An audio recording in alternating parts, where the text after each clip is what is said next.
میں در حقیقت سیدنا فاروق اعظم رضی اللہ عنہ کا واقعہ بیان کرنا چاہ رہا ہوں، لیکن اس کا تعلق بھی اس واقعے کے ساتھ ہے، اس وجہ سے اس کا ذکر کرنا بھی ضروری سمجھتا ہوں۔ ایک مرتبہ قریش کے لوگوں نے نبی کریم صلی اللہ علیہ وسلم کو بڑا ستایا، بڑی تکلیفیں پہنچائیں، یہاں تک کہ آپ صلی اللہ علیہ وسلم کو برا بلا بھی کہا، گالیاں بھی دیں، اور آپ صلی اللہ علیہ وسلم پر ہاتھ بھی اٹھایا گیا۔ اور وہ ہاتھ اٹھانے والا، برا بلا کہنے والا کوئی اور نہیں تھا، ابو جہل تھا۔ نبی کریم صلی اللہ علیہ وسلم وہاں سے خاموش ہو کر لوٹ گئے، اور آپ صلی اللہ علیہ وسلم کے چچا حضرت حمزہ ابھی مسلمان نہیں ہوئے تھے، شکار کے لیے گئے ہوئے تھے۔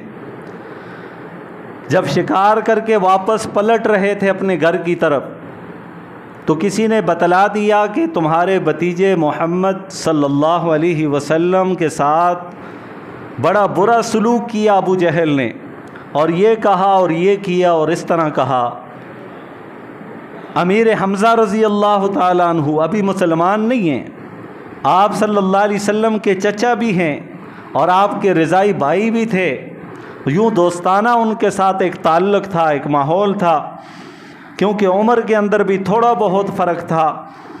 اس وجہ سے سیدنا امیر حمزہ رضی اللہ تعالیٰ عنہ نے جب یہ بات سنی تو ان سے برداشت نہ ہوا، فوراً گئے اور کسی سے پوچھا ابو جہل کدھر ہے، ابو جہل کہاں ہے؟ تو بتانے والے نے بتایا کہ ابو جہل وہ وہاں پہ بیٹھا ہوا ہے۔ یہ گئے اور ایک تلوار کا جو الٹا حصہ ہوتا ہے نا، ایک تو دھار والا ہوتا ہے، اگر وہ کسی کے ضرب لگ جائے تو انسان دو ٹکڑے ہو جاتا ہے، اور ایک اس کے دوسرا طرف ہوتا ہے، اگرچہ اس سے انسان کٹتا تو نہیں ہے لیکن زخمی ضرور ہوتا ہے۔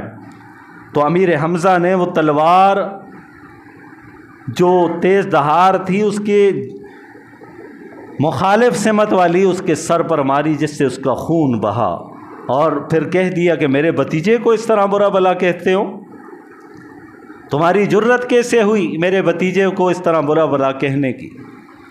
اب لوگ آگے بڑے، لڑائی کی صورت پیدا ہو گئی۔ ابو جہل نے فوراً روک دیا کہ اس سے کچھ نہ کہو، کیونکہ تم جانتے نہیں ہو بنو ہاشم کے ساتھ پھر ٹکر لینی پڑے گی، پھر ہماری لڑائی بنو ہاشم کے ساتھ چھڑ جائے گی، لہٰذا چھوڑ دو، رفع دفع کر لیا معاملہ۔ امیر حمزہ وہاں سے واپس لوٹے، نبی علیہ الصلاۃ والسلام کی تلاش میں ہیں۔ آپ صلی اللہ علیہ وسلم تشریف فرما تھے، یہ آئے اور بتایا کہ بھتیجے میں نے تیرا بدلہ لے لیا ہے، پورا واقعہ سنایا۔ لیکن نبی علیہ الصلاۃ والسلام کے چہرے انور پر کسی قسم کی خوشی کے آثار موجود نہ تھے۔ تو امیر حمزہ نے جب دیکھا کہ آپ صلی اللہ علیہ وسلم خوش نہیں ہوئے تو پوچھ لیا، بھتیجے میں نے اتنا واقعہ سنایا، اتنی بات کی، اور آپ جو ہے ذرا برابر بھی خوش نہ ہوئے؟ نے کہا چچا جان، میں اس وقت تک خوش نہیں ہوں گا جب تک کہ تم میری لائی ہوئی شریعت پر عمل کرے اور کلمہ پڑھے۔ تو مسلمان جب تک نہیں ہوتا اس وقت تک مجھے خوشی نہیں ہوگی۔ تو امیر حمزہ رضی اللہ تعالیٰ عنہ نے فوراً کہہ دیا کہ اگر آپ کی آنکھیں اس بات سے ٹھنڈی ہوتی ہیں تو آپ گواہ رہیں، اشہد اللہ الہ الا اللہ واشہد ان محمد رسول اللہ، یہ کلمہ پڑھ کر ہمیشہ کے لیے اسلام کے دامن میں داخل ہو گئے۔ قریش کے اندر تو کوہرام مچ گیا، سرداروں نے سوچا یہ کیا ہوا کہ ایک تو ابو جہل کو مارا بھی اور دوسری طرف وہ مسلمان بھی بن گئے اب امیر حمزہ۔ یہ تو مسلمانوں کے قوت کے اندر دن بدن اضافہ ہوتا چلا جا رہا ہے۔ اور ادھر حضرت عمر جو ابھی مسلمان نہیں ہوئے تھے، حضرت عمر نے فوراً ان سرداروں کی مجلس میں یہ بات کہی کہ آج کے بعد ہمیشہ کے لیے اس کا قلع قمع کر دوں گا، کیونکہ اسی کی وجہ سے لوگ ہماری طرف سے ہٹ کر ان کی طرف جا رہے ہیں۔ انہوں نے مشہور کر رکھا تھا نا یہ بے دین ہے نعوذ باللہ، کیونکہ وہ بت پرستی کو دین سمجھتے تھے، وہ یہی سمجھتے تھے، لات عزا ان کی پرستش کرتے تھے، ان کو پکارتے تھے، غیر اللہ کی عبادت کیا کرتے تھے۔